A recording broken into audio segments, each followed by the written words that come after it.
Hari ini yang tidak hadir berapa orang teman-teman? Kita cepat aja supaya nanti teman-teman nggak kelamaan.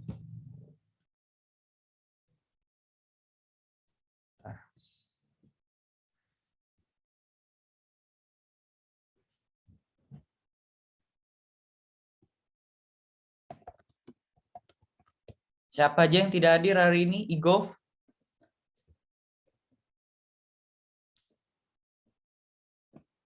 Nggak tahu, Pak. Kenapa nggak tahu, Igov? Nggak ada yang lapor ke Igov? Tapi kalau nggak ada yang lapor. Oke, kita jalan cepat aja ya. Ya, Pak. Oke, saya panggil nih Nabila Amalia. Nabila Amalia. Ya, Pak. Ayu. Ayu.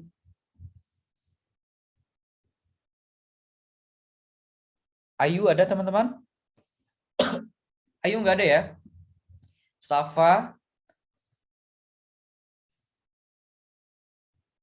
Safa nggak ada? Hadir, Pak. Hadir. Hadir, Pak.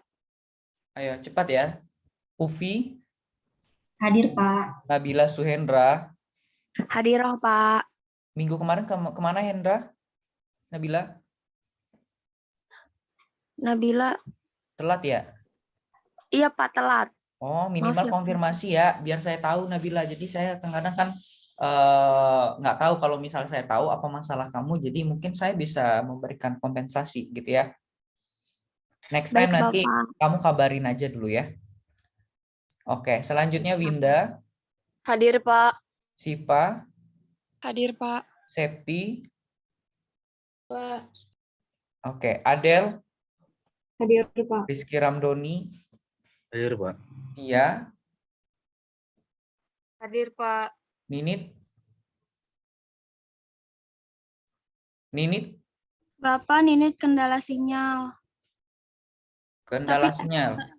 Tadi udah masuk kok, Pak. Oke, Redita, Hadir, Pak. Farhana, Farana hadir, Pak. Syifa, Hadir, Pak. Atia, Hadir, Pak. Pinka, Hadir, Pak. Yasinta, Hadir, Pak. Nazifa, Hadir, Pak. Abir, Hadir, Pak. Gina, ada Asrofi, Hadir, Pak. Fania, Hadir, Pak. Ilma, Bapak. Devi, Hadir, Pak. Salza, Alza hadir, Pak. Farisa, Hadir, Pak. Mabruro, Hadir, Pak. Kodir. Halo Kodir. Kodir. Oke, Ulfa, Anissa Ulfa hadir, Bapak. Hakim, Hadir, Pak. Laras, Hadir, Pak. Gilang. Halo Gilang, ada nggak nih? Nggak ada Gilang. Igov, Hadir, Pak. Zia, Zia hadir, Pak. Fajar.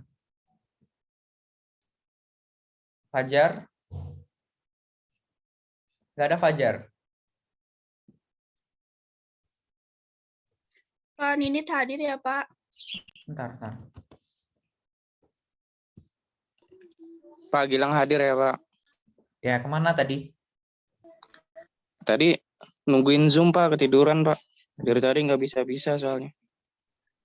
Pak, Gina hadir ya, Pak. Siapa? Gina ada? Gina hadir, Pak. Kemana tadi? Habis Ayu dari Soraya? Pak. Ayu Soraya nggak ada ya? Fajar ada nggak nih? Fajar juga nggak ada konfirmasi sama saya. Nggak ada ya Fajar ya? Oke, Fajar nggak ada. Ayu Soraya nggak ada. Ditutup ya. Udah lewat soal nih ya. Oke, udah nggak bisa lagi nih. Nah, kan. Oke, teman-teman ya. Tadi yang ditunjuk adalah Kodir. Siapkan minggu depan Kodir ya. Nah, hari ini teman-teman kita akan melanjutkan ya materi kita yang hari ini. Tetapi saya akan menjelaskannya sebentar dan saya akan lebih banyak teman-teman yang mencari informasinya ya terkait perkuliahan kita hari ini. Karena kita belajar hari ini asinkronus ya. Nah, materi kita hari ini adalah strategi pengelolaan aset dan investasi ya. Strategi pengelolaan aset dan investasi. Di dalam materi ini teman-teman diajak ya untuk mengetahui kira-kira aset-aset apa saja yang bisa dikelola dan juga investasi seperti apa yang disarankan. Nah, jadi itu ya teman-teman ya. Nah, ini nggak usah lah ya. Nah, langsung aja ya. Nah, investasi itu kalau secara definisi sangat banyak ya teman-teman ya. Tetapi secara umum investasi itu adalah kita ya menyimpan uang atau barang yang tujuannya adalah untuk kebutuhan masa depan kita ya. Nah, sementara kalau menurut definisi teori gitu ya, investasi itu adalah penempatan dana ya atau penukaran uang dengan bentuk-bentuk kekayaan lain selama periode tertentu. Jadi dia rubah uang ya dalam bentuk apa? Aset misalnya. Aset apa? Bangunan yang diharapkan untuk memperoleh penghasilan dan atau meningkatkan nilai investasi ya. Jadi dengan adanya pengalihan apa namanya uang tersebut diharapkan dia akan memperoleh peningkatan keuntungan dari adanya perubahan aset ke investasi. Nah, penundaan konsumsi dari masa sekarang untuk masa yang akan datang yang di dalamnya terkandung risiko. Untuk itu dibutuhkan suatu kompensasi atau penundaan dalam bentuk keuntungan. Ya, jadi bentar ya teman-teman, ini ada yang nelpon. Sebentar.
Ya mau digoyang.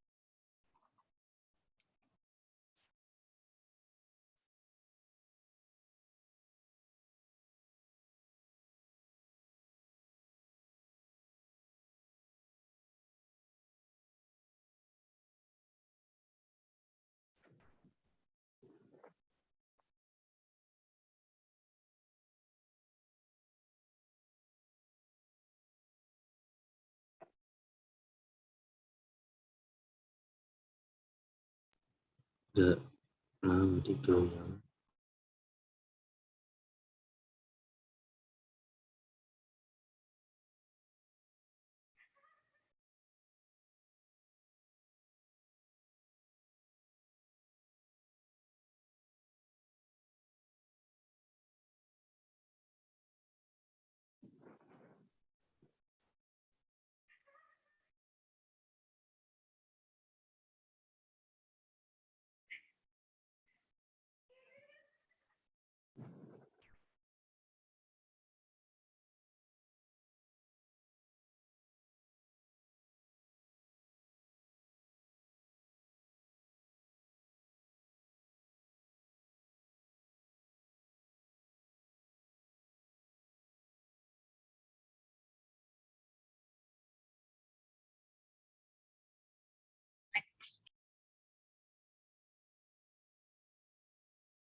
Halo teman-teman ya, maaf ya. Ini ada telepon antar. Ya, jadi itu ya teman-teman, bahwasanya investasi yang akan dilakukan itu pasti dia akan mengalami risiko ya, pasti ada saja risiko. Dan risiko yang terjadi itu tentu merupakan bagian dari proses kita untuk melakukan investasi. Nah, mengapa kita perlu investasi, teman-teman? Ya, ada beberapa alasan kenapa kita perlu melakukan investasi. Pertama, nah, adanya tujuan keuangan yang dicapai, ya. Nah, tujuan orang-orang itu kan beragam ya, teman-teman, ya. Beragam nggak, teman-teman? Ada yang pengen punya rumah, ada yang pengen mempersiapkan dana pendidikan untuk anak sejak dini bagi orang tua. Nah, itu teman-teman, tentu tujuan setiap orang itu ya tergantung rule kehidupan dia gitu kan. Nah, mungkin kalau teman-teman ini ya pengen investasi karena pengen lanjut S2 atau lain sebagainya ya, kayak gitu. Lalu ada juga tujuan investasi itu karena tingginya biaya hidup saat ini, teman-teman ya. Melihat kondisi ya, kalau kita dulu ketika kalian SD dulu ya, dengan uang 5.000 teman-teman bisa beli berbagai macam makanan ya enggak. Tetapi sekarang dengan uang 5.000 nggak bisa, teman-teman hanya bisa membeli satu jenis makanan. Nah, itu menyatakan bahwasanya biaya hidup itu semakin mahal. Apalagi ya SPP. Waktu saya kuliah dulu, teman-teman ya, waktu saya kuliah tahun 2012 ya, 2012 saya S1 dan itu SPP saya ya, kebetulan di negeri ya, SPP saya itu 750.000, teman-teman ya. Kalau sekarang ya ada juga yang murah, tapi tergantung. Kalau di negeri kan ada istilahnya UKT, uang kuliah tunggal. Nah, sekarang ada kenaikan sedikit, teman-teman. Nah, apalagi di swasta gitu kan. Nah, lalu selanjutnya adalah naiknya biaya hidup dari tahun ke tahun. Nah, ini jelas. Selanjutnya ada keadaan perekonomian tidak akan selalu baik. Jadi perekonomian itu tergantung kebijakan pemerintahnya ya. Tentu kita bisa melihat bagaimana selama teman-teman hidup. Teman-teman dulu hidup di era siapa? Tahun berapa dulu? Ini rata-rata tahun berapa? 99, Pak. 99, artinya di era Megawati ya. Megawati, Pak SBY Pak, dan 2000 Pak. 2000 ya. Intinya yang pokoknya dari 99 lah ya. Itu era Pak SBY. Pak SBY sudah bukan, Ibu Megawati. Bukan, Pak. Hah? Bukan B.J. SBY. Habibie. Ya, intinya presiden-presiden itulah ya. Nah, itu kan ada perbedaan yang dirasakan teman-teman ya. Ibu-ibu juga merasakan itu, terutama bahan pokok. Perbedaannya sangat kontras. Jadi makanya perekonomian itu tidak akan selalu baik. Ya, apalagi sekarang nih semua serba mahal. Lalu fisik manusia tidak selalu sehat, teman-teman ya. Kita itu yang awalnya coba perhatikan dulu ya. Perhatikan contoh sederhananya saja ya. Dulu ketika kalian kecil lihat emak bapak kalian gimana? Masih muda, kokoh, tangguh. Sekarang gimana? Mungkin udah mulai muncul kerutan, ya enggak? Dulu bugar, semangat, sekarang udah mulai ya agak kurang sehat, ada aja yang sakit. Nah, itu menyatakan bahwa manusia itu akan ya kembali seperti bayi lagi ya. Dulu waktu kecil udah besar, bugar, dan kembali ya jadi tua ya. Teman-teman juga seperti itu akhirnya. Saya juga ya. Nah, selanjutnya adalah menyiapkan dana pensiun ya. Menyiapkan dana pensiun ini untuk masa depan juga ya. Nah, lalu ada menyiapkan dana untuk diwariskan. Banyaknya alternatif produk keuangan. Nah, sekarang ini banyak teman-teman alternatif produk keuangan ya. Apa aja? Ada yang teman-teman ketahui nggak? Apa aja? Ayo. Ada yang tahu nggak? Alternatif produk keuangan itu apa aja?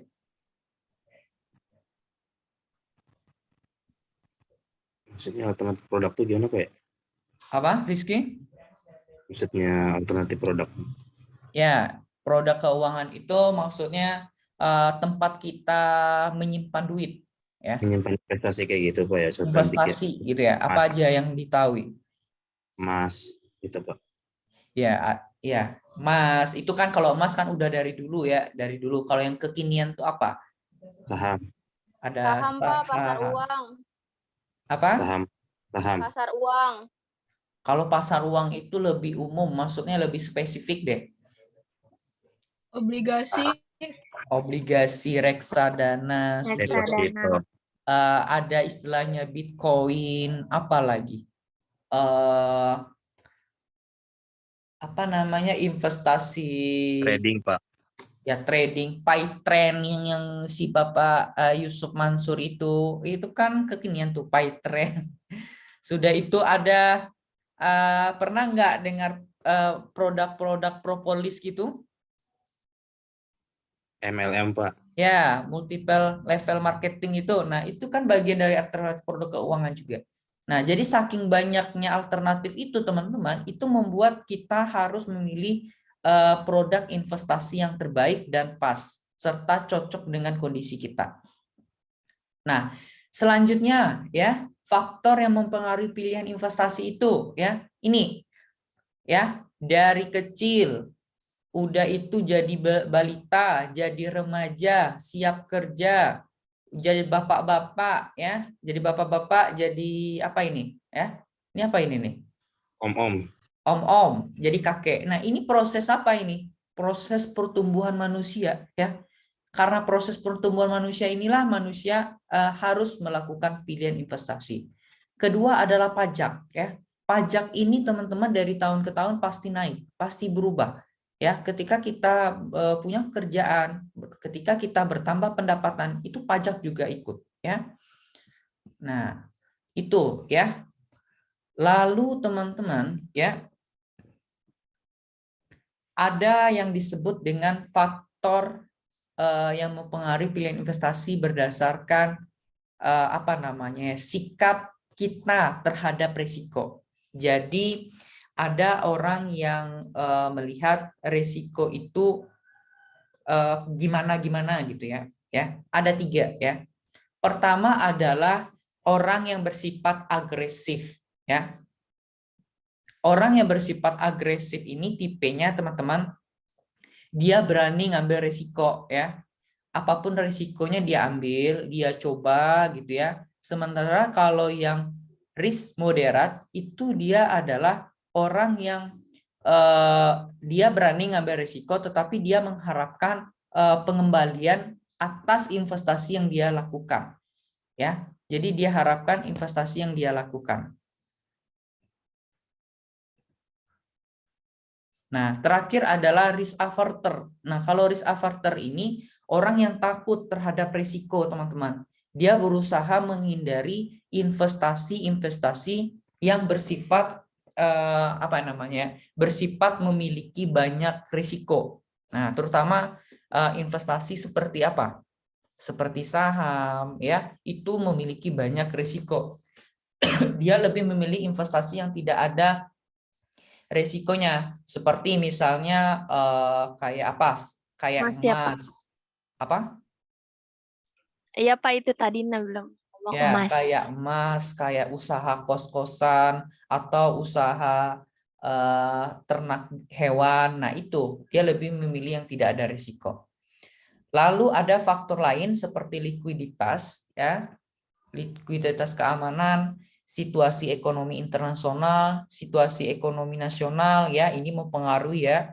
Juga ada situasi industri, sains dan teknologi, dan siklus dan tren. Nah, ini ikut mempengaruhi. Nah, lalu ini ada waktu ya, bagaimana kita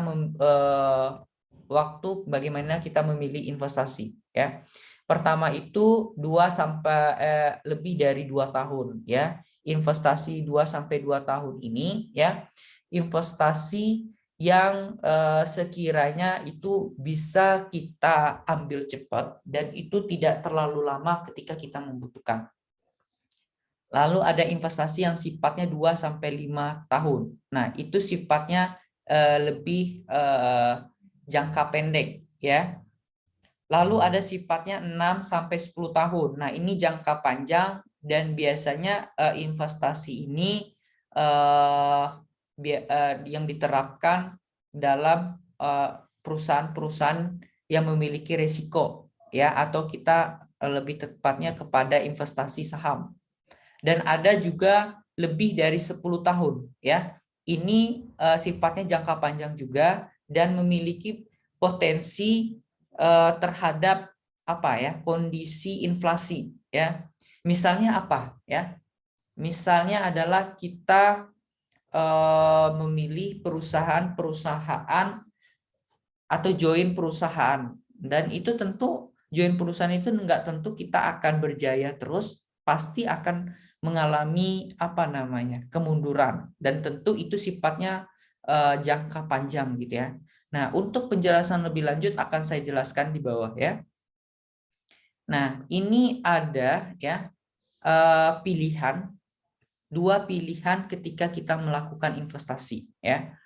Melakukan investasi secara periodik dan melakukan investasi sekali saja ya. Melakukan investasi secara periodik itu adalah teman-teman, kita melakukan investasi secara rutin ya. Setahun sekali, 6 bulan sekali, atau sebulan sekali. Nah, ini sangat ampuh untuk mengejar target dana yang besar, ya. Nah, biasanya ini jumlah dana yang besar itu cukup untuk menyisihkan sebagian penghasilan untuk diinvestasikan ke dalam suatu produk investasi. Lalu ini, ya. Kalau istilahnya investasi produk itu dia seperti orang membuat apa teman-teman? Bangunan gitu ya. Mendirikan sebuah bangunan. Nah, ini ada tukang ya. Tukang itu ketika mendirikan sebuah tembok rumah, dia kan berangsur-angsur. Ya enggak teman-teman? Ya. Dia membuat bangunan itu dia susun batanya satu persatu dan lama-lama jadilah sebuah rumah yang bagus. Gitu. Nah, seperti itu juga investasi teman-teman. Investasi produk itu seperti itu juga ya. Dia mainnya bertahap ya, bertahap yang tujuannya itu adalah supaya risiko yang terjadi tidak terlalu besar. Nah, itu ya. Lalu ada investasi sekali saja atau lump sum ya. Ini cukup memasukkan uang sekali saja ke dalam suatu produk investasi. Misalnya apa? Deposito ya. Deposito yang diendapkan selama 10 tahun ya. Setiap tahun akan diperoleh bunga yang bisa ditambahkan ke uang pokok. Ya, kemudian didepositokan lagi.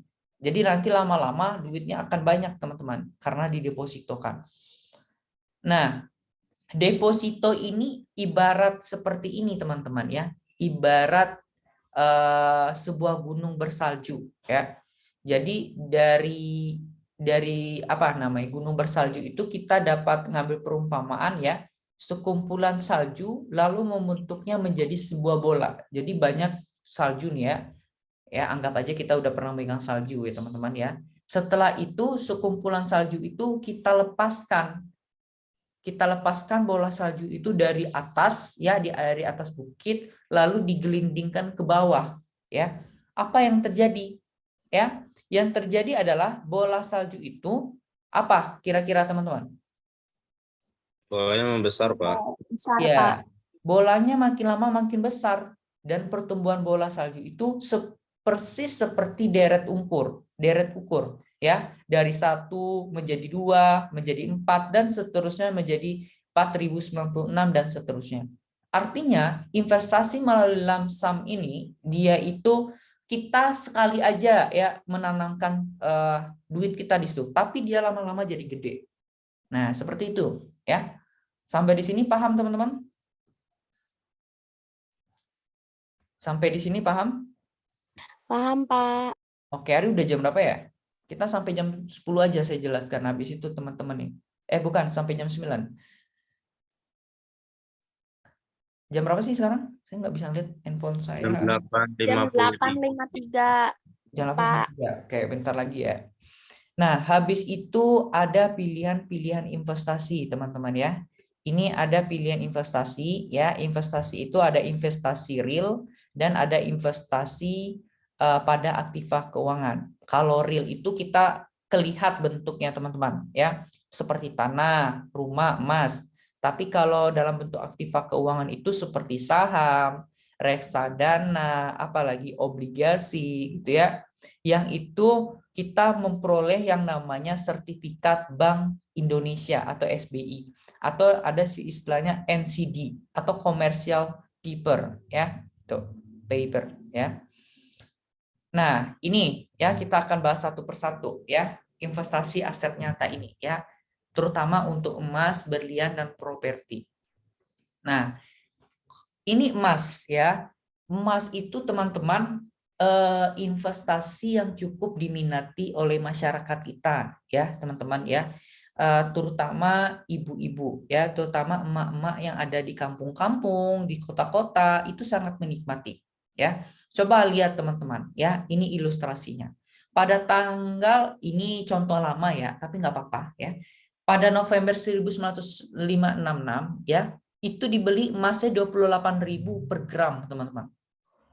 Lalu pada tahun 98 jadi naik dia 140.000 per gram, meningkat 400%. Nah, pada tahun April 2008 hampir mencapai 300.000 per gram. Lalu kalau sekarang berapa harga emas, teman-teman? Ada yang tahu nggak harga emas sekarang berapa per gram? 1 juta, Pak, yang 24 karat. 1 juta ya. Saya nggak lihat, Nabila cek ya.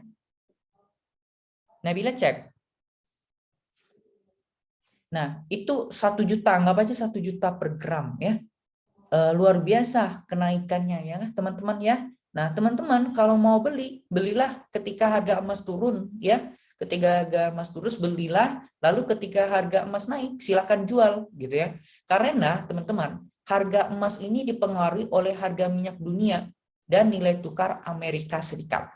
Jadi jangan merasa takut ya, ketika berinvestasi dengan emas adalah pilihan yang. Halo teman-teman, keluar lagi ya? Iya, Pak. Oke, kita lanjutkan ya. Nah, jadi emas itu adalah pilihan yang tepat teman-teman ya, dan risikonya juga kecil. Nah, itu yang pertama ya. Selanjutnya ada, ini kalian baca aja nanti ya. Selanjutnya investasi beremas ini nanti silakan dibaca aja. Nah, selanjutnya ada berlian ya. Kalau berlian ini biasanya teman-teman apa ya? Kalau masyarakat pada umumnya mungkin agak berat ya, karena kebanyakan berlian itu diinvestasikan oleh orang-orang kalangan atas ya. Nilai berlian itu teman-teman bisa kita lihat dari beberapa sisi ya. Pertama, pengolahan barang mentah yang bagus ya. Lalu kita bisa juga lihat dari warna permata ya. Saya juga belum pernah teman-teman ya. Saya belum pernah megang berlian. Teman-teman sini ada yang pernah megang berlian nggak? Ada yang Belum, pernah Pak. nggak? Halo, teman-teman? Belum ada, Pak. Belum, Kayaknya. sama ya. Pak, cuma Semoga lihat doang. Ya, cuma lihat doang ya. Semoga saya juga pernah lihat, cuma saya lihatnya dari internet doang. Nah, semoga kita bisa punya ya. Nah, dilihat dari warna. Lalu katanya ya, dia itu punya sertifikat yang namanya GIA ya, Gemologist Institute of America ya. Jadi sertifikatnya dari ini ya, dapat membantu mengklasifikasi batu-batu tersebut ya. Desainnya menarik katanya ya teman-teman ya. Desain yang menarik dipadu cutting dan polesan akhir yang baik akan menghasilkan permata yang berkilau, memantulkan cahaya yang unik dan menampilkan citra yang mahal, bukan amhal ya, mahal ya. Prinsip dari berlian ini adalah karat, clarity, color, and cutting. Nah itu ya. Jadi luar biasa berlian ini teman-teman ya. Lalu selanjutnya ada investasi yang berupa properti ya. Kalau berupa properti itu kita bisa melalui tanah, bisa melalui hunian atau melalui sewa-sewaan ya. Kalau saya rasa kalau di Jakarta itu ya paling banyak yang menggunakan properti ini. Karena ya setiap tahun itu apalagi orang selesai Lebaran, itu apa yang kalian bayangkan, teman-teman? Apa yang kalian bayangkan? Kalau misalnya orang udah selesai Lebaran nih, yang kalian bayangkan apa? Jalan-jalan, Pak. Makan ketupat THR, Pak. Aduh, bukan Jalan-jalan. itunya, tapi yang Jalan-jalan. dibayangkan itu dari ininya, dari masyarakatnya. Jalan-jalan, Pak. Oke. Iya. Ini maksudnya itu mobilitas orangnya.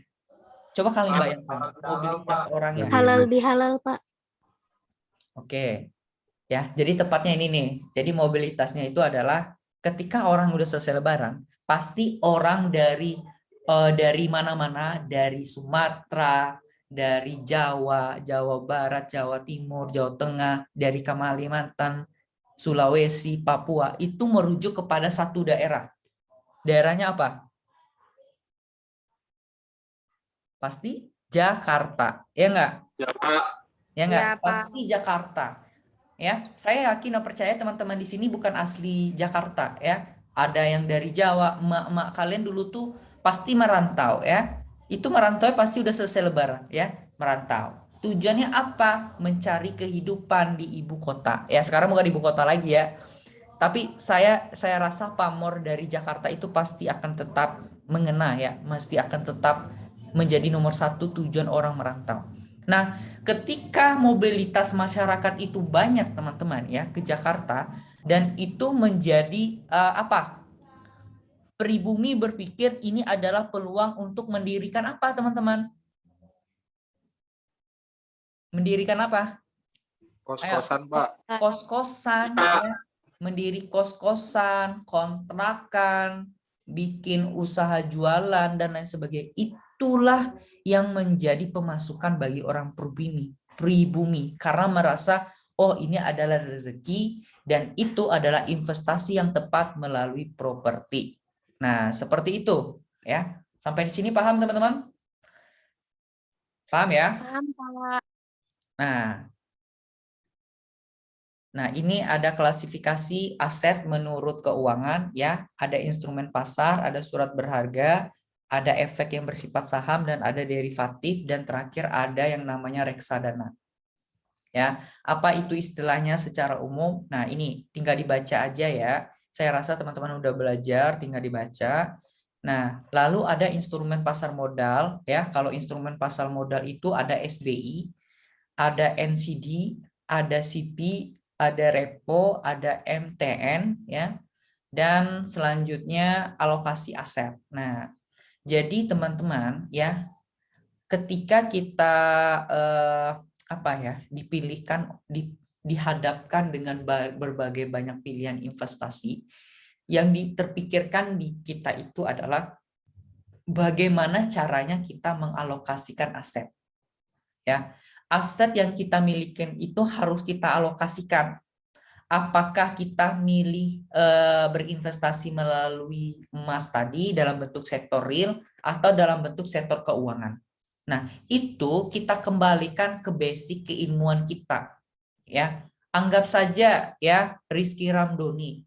Rizky Ramdhani tidak paham nih masalah investasi dalam bidang keuangan dan dia lebih paham kepada sektor real gitu ya kayak emas, berlian. Ya udah silakan dicoba itu gitu. Dan juga Rizky melihat peluang dari sektor real itu lebih gede dibandingkan sektor keuangan yang risikonya lebih tinggi. Nah, silakan dilanjutkan. Tetapi kalau teman-teman tipenya adalah orang yang mau belajar, siap menghadapi risiko, seperti saham, reksadana, derivatif, itu boleh diambil. Nggak apa-apa. Selagi teman-teman bisa menikmati situasi pembelajaran yang terjadi melalui instrumen-instrumen keuangan itu. Nah, itu teman-teman. Ya, sampai di sini ada yang mau ditanyakan dulu teman-teman? Untuk lebih lanjutnya, teman-teman saya minta untuk dapat mengerjakan soal ini. Ya. Untuk lebih jelasnya, saya minta teman-teman menjawab soal ini. Ada yang mau ditanyakan dulu nggak? Ini udah jam 9:03. Ada yang mau ditanyakan teman-teman? Ayo, yang mau bertanya silakan bertanya. Ini untuk melihat kemampuan teman-teman dan silakan teman-teman googling materinya, silakan ditulis dan paling telat disubmit di OLU pukul 11 ya, pukul 11. Mohon maaf Pak, kalau semisal pukul 11 itu ada kelas Pak. Habis ini. Ada apa? Ada kelas lagi Pak. Ya, ya makanya saya bilang kan kita ada waktu 1 jam lagi untuk ngerjain ini. Nanti mau disambil-sambilkan boleh gitu. Pokoknya jam 11. Kalau kelas 1 lagi maksimal jam 12. Bapak, Mm-mm. itu yang soal nomor 2 gak investasi, maksudnya cara investasinya atau jenisnya, Pak? Nah, coba kamu cari, googling, itu ada di internet ya. Coba cari. Itu memang sengaja nggak saya bahas ya. Nomor 1 ini kayaknya udah ada ya. Sudah ada, tapi coba cari lagi yang lebih lengkap ya. Saya pengen yang lebih lengkap. Nomor 2 apa maksud saya? Ya, nomor 2 memang nggak ada, saya jelasin. Nah, makanya itu tugas teman-teman cari. Nomor 3 itu silahkan dicari, sisanya ya makanya diminta dicari di internet ya jawabannya. Baik, Pak. Ini perspektif Pak. dalam agama Islam ya, bukan agalam. Apa? Gimana? Ada lagi? Ya, kalian masuk jam berapa? Mata kuliah 1 lagi? Masuk lagi jam berapa mata kuliahnya? 9.50, Pak. 9.50. Ya, masih bisa lah ya. Disambil-sambilkan ya. Nanti sama siapa? Pak Ahmad Said Matondang, Pak. Oh, ya, masih bisa bisa disambil-sambilkan itu. Mata kuliah apa itu? Mata kuliah Manajemen Lembaga Keuangan Mikro, Pak. Oke, siap. Gimana, ada pertanyaan? Nanti teman-teman upload di OLU ya. Di OLU di bagian tugas asinkronus ya. Tugas kedua udah pada upload semua ya? Sudah, Pak. Bapak, Oke. Bapak itu tulis tangan kan ya, Pak, bukan diketik. Ya, tulis tangan, diketik mah susah kayaknya. Tulis tangan aja ya. Ini tugas yang keduanya itu masuk ke sini ya. Masuk di pertemuan ketiga ya. Ya udah nggak apa-apa ya. Harusnya saya letakin di bagian gitu. Oke, ada 2 orang lagi nih yang belum nih. Siapa nih? Ayo. Nggak 2 orang lagi nih. Oh iya, 2 orang, sorry. Nah, tugas asinkronus yang belum silahkan tuh dicek ya. Yang tugas asinkronus di sini ya. Di sini ya. Saya tunggu sampai jam 11. Oke, silakan teman-teman start ya. Waktu terus berjalan teman-teman. Ini mau saya pantau atau kita tutup aja? di folio kan ya, Pak ya? Iya, bebas sih kalau nggak ada folio, nggak Tutup usah aja. juga sih. Kebayang juga kalian cari nanti. Tulisan saya jelek banget Pak. Off aja lah, Pak. Biar Off aja. ini. Mm. Ya udah. Jadi Jadi kuliah kita tetap berlanjut ya, tapi tugasnya tugas asinkronus. Saya tunggu ya. Tugasnya maksimal jam 11 ya, maksimal jam 11 dan itu ada waktu teman-teman. Dan bagaimana caranya, pandai-pandai teman-teman menghadapi ketika ada perkuliahan 1 lagi ya. Jadi namanya tugas asinkronus itu tugas yang diminta teman-teman untuk cepat, tanggap dan lugas ya. Makanya itu ya. Kalau tugasnya seminggu itu berbeda lagi tugasnya. Oke, Pakai soal, maaf, Pak. Pakai soal atau langsung jawaban aja, Pak? langsung jawaban aja. Jawabannya soalnya nanti langsung jawaban, soalnya silakan teman-teman download di materi pertemuan 6. Udah ada paling bawah ya. Udah ada paling bawah. Oke, teman-teman, ada lagi? Nanti keburu kelas kalian. Tugasnya diketik atau ditulis tangan Pak? Tulis Tulis tangan. tangan. Tulisan tangan saya jelek